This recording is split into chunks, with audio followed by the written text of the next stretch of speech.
ہمارے یہاں گھروں کے اندر چھوٹے چھوٹے معاملات پیش آتے ہیں، ساس بہو کے جھگڑے، ساس بہو کے جھگڑے گھروں میں پیش آتے ہی رہتے ہیں، انسان ہے، معاشرے باتیں ہیں۔ اب آدمی ہے، ایک تو لڑکا ہے، ایک باپ ہے، اب ساس اور بہو لڑ رہے ہیں، اس میں بھول کس کی ہے، غلطی کس کی ہے، کس کو دبانے کی بات ہے، کس کو کہنے کی بات ہے؟ لڑکا اپنی بیوی کی رسی کھینچے گا اور باپ اپنی بیوی کی رسی کھینچے گا، یہی تو ہوتا ہے دنیا میں، باپ اپنی بیوی کی رسی کھینچے گا، لڑکا اپنی بیوی کی رسی کھینچے گا، انصاف نہ یہ کرے گا نہ انصاف یہ کرے گا۔ اللہ کا حکم ہے انصاف کرو، اللہ کا حکم ہے انصاف کرو۔ باپ کو بھی یہ حکم ہے کہ تم دیکھ رہے ہو گھر میں ساس بہو کے درمیان میں کوئی اختلاف ہو رہا ہے تو سوچ کر غور کر کے جس کی غلطی ہے اسے دبا کر کو، جھگڑا ختم ہوگا۔ اور غلط رسی کھینچو گے جھگڑا ختم نہیں ہوگا اور بڑھے گا۔ بیٹے کو بھی یہ حکم ہے کہ دیکھ غور کر کہ ماں اور بہو بیوی کے درمیان میں کون صحیح اور کون ناانصافی کرتے، تو جو ناانصافی جس کی ہے اس کو بتا کہ یہ ناانصافی ہے اور ناانصافی کا ساتھ مت دے، انصاف کر۔ اس میں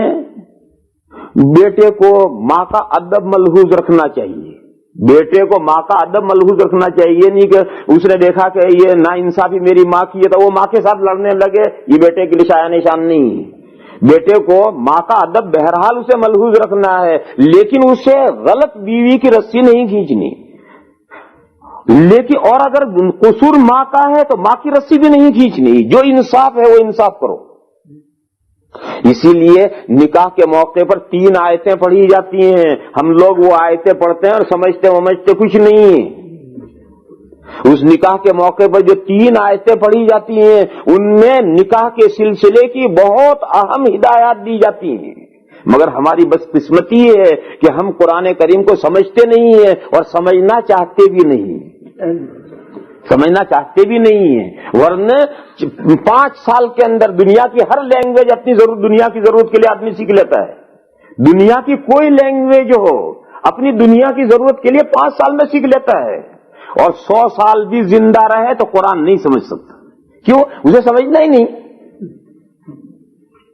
تو یہ ہماری بدقسمتی ہے کہ ہم ان ہدایات کو نہیں سمجھتے، ہم نے ایک رسم کے طور پر خطبہ پڑھ کر وہ 3 آیتیں پڑھ لی، حالانکہ ان 3 آیتوں میں نکاح کے سلسلے کی بہت اہم ہدایات دی جاتی ہیں۔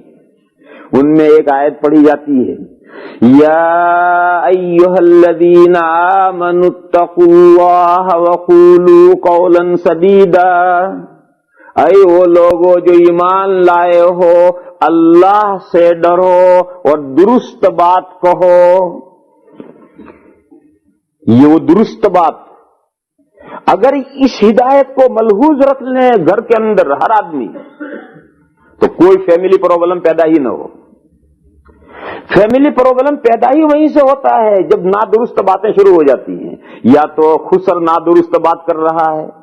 یا بیٹا نادرست بات کر رہا ہے، اختلاف ساس بہو میں ہے، اب اس ساس بہو کے مسئلے کو اس کو حل کون کرے گا؟ یا تو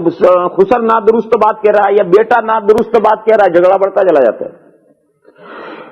بیٹا اور بہو میں لڑائی ہو رہی ہے، بیٹا اور بہو میں لڑائی ہو رہی ہے، اس میں ماں باپ کا یہ فریضہ ہے، ماں باپ کا یہ فریضہ ہے کہ وہ توجہ رکھیں، غور کر کے جو انصاف کی بات ہے وہ کہیں، اگر اس میں نا انصافی کی بات کہیں گے جھگڑا بڑھتا چلا جائے گا، اور جب جھگڑا بڑھتا بڑھتا طلاق پر نوبت پہنچے گی۔ تو یہ ہدایت دی جاتی ہے کہ اے وہ لوگوں جو ایمان لائے ہو اللہ سے ڈرو اور درست بات کو وقولوا قولا سدیدا، اور فائدہ بتلا ہے یصلح لکم اعمالکم، درست بات کہو گے تو اللہ تمہارے کاموں کو سنوار دیں گے، ویغفر لکم ذنوبکم، اور تھوڑی بہت جو کوتاہیاں ہو گئی اسے اللہ معاف کر دیں گے۔ کتنا بڑا فائدہ ہے، مگر ہم اس ہدایت کو سمجھتے ہی نہیں ہیں، اور یہ تو دنیا میں جھگڑے تو ہوتے ہی ہیں، کوئی معاشرہ اس سے بچتا نہیں ہے، مگر اس جھگڑے کو قابو میں کرنا، انصاف قابو میں کرتا ہے، ظلم قابو میں نہیں کر سکتا، نہ انصافی قابو میں نہیں کر سکتی۔